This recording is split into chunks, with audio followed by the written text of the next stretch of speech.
ચાલો આજે વાત કરીએ ભારતના 9મા રાષ્ટ્રપતિ શંકર દયાળ શર્મા વિશે.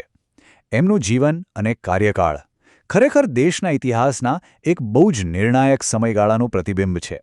એમના જીવનમાં રાજકીય વફાદારી હતી, સિદ્ધાંતો માટેનો સંઘર્ષ હતો અને એક એવી અંગત દુર્ઘટના હતી જેણે બધું જ બદલી નાખ્યું. તો આ બધું જાણ્યા પછી એક સવાલ મનમાં આવે છે કે કોઈપણ નેતાની સૌથી મોટી કસોટી શું હોય છે.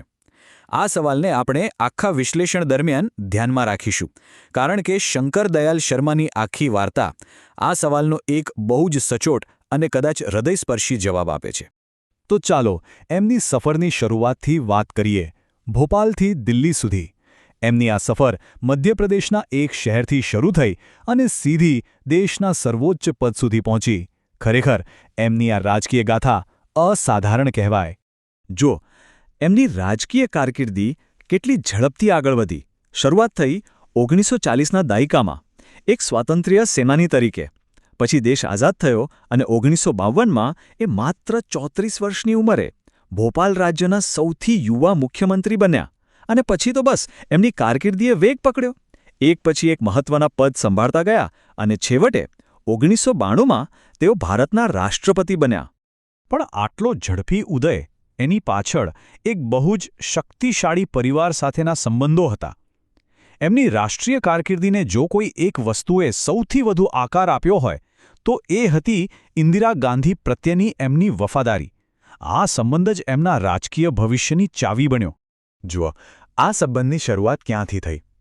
શર્માજી ઇન્દિરા ગાંધીના પતિ ફિરોઝ ગાંધીના નજીકના મિત્ર હતા અને એ સમયનું કોંગ્રેસનું રાજકારણ એવું હતું કે નેતા પ્રત્યેની વફાદારી જ તમને આગળ લઈ જઈ શકે.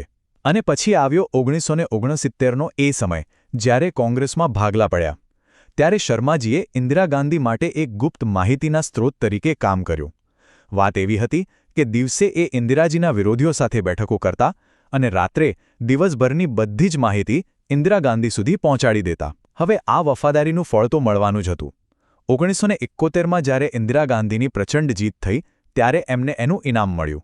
પણ કારકિર્દી હંમેશા સીધી લીટીમાં નથી ચાલતી. એમના જીવનમાં પણ એવા તબક્કા આવ્યા જે એમને સત્તા અને સિદ્ધાંત આ બેમાંથી કોઈ એકને પસંદ કરવાનું હતું. અને આ પ્રસંગોએ જ એમની રાજકીય છબીને વધુ જ જટિલ બનાવી દીધી. અહીં જ એમની અસલી કસોટી થઈ. એમના વ્યક્તિત્વના બે અલગ અલગ પાસા જોઈએ. એક કિસ્સો છે રાજ્યસભાના સભાપતિ તરીકેનો. જ્યારે એમની જ પાર્ટીના સાંસદોએ ગૃહમાં હંગામો મચાવ્યો ત્યારે એ ઊભા થયા અને કહ્યું કે હું લોકશાહીની આ હત્યાનો સાક્ષી નહીં બનું, અને ગૃહ છોડીને ચાલ્યા ગયા. સિદ્ધાંત માટે પોતાની પાર્ટીની વિરુદ્ધ જવાનું પગલું. અને હવે બીજો કિસ્સો જુઓ.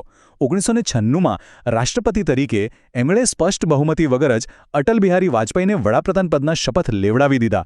આ નિર્ણયની એટલી ટીકા થઈ કારણ કે એ સરકાર ફક્ત 13 દિવસમાં જ પડી ભાંગી. તો એક તરફ સિદ્ધાંતવાદી નેતા અને બીજી તરફ એક વિવાદાસ્પદ નિર્ણય. હવે રાજકારણની વાત છોડીને એમના અંગત જીવનના એક એવા પ્રકરણ પર જઈએ જે કદાચ સૌથી વધુ પડકારજનક અને દુઃખદ હતું. આ એક એવી કસોટી હતી જેણે એમના જીવનને કહી શકાય ને મૂળમાંથી હચમચાવી નાખ્યું. વર્ષ હતું 1985 અને સ્થળ હતું દિલ્હી. આતંકવાદીઓએ એમના ઘરમાં ઘૂસીને એમની દીકરી ગીતાંજલિ અને જમાઈ લલિત માકનની ગોળી મારીને હત્યા કરી દીધી. આ એક હુમલો નહોતો. એમના પરિવાર માટે આ એક આઘાત હતો જેણે બધું જ વિખેરી નાખ્યું.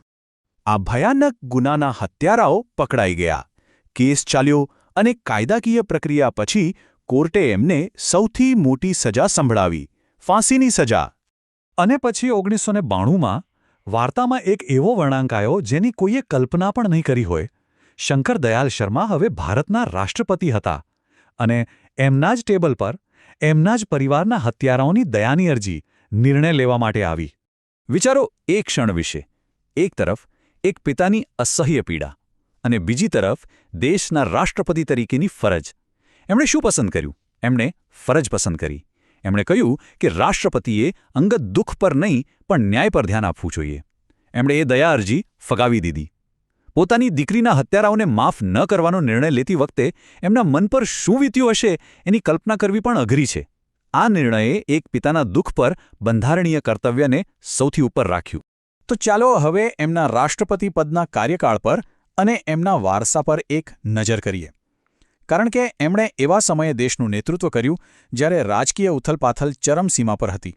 એ સમયની રાજકીય અસ્થિરતાનો અંદાજો લગાવવો હોય તો બસ આ એક આંકડો જ કાફી છે. 3. એમના 5 વર્ષના કાર્યકાળ દરમિયાન દેશે 3 અલગ અલગ વડાપ્રધાનો જોયા.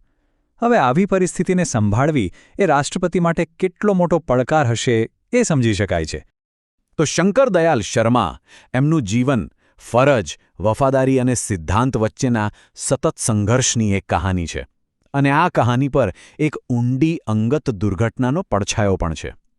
એટલે છેલ્લે એક સવાલ મનમાં રહી જાય છે કે ઇતિહાસ એવા નેતાને કઈ રીતે યાદ રાખશે જેણે એક જ સમયે દેશનો ભાર અને એક પિતાનું દુઃખ બંને પોતાના ખભા પર ઉઠાવ્યા હોય.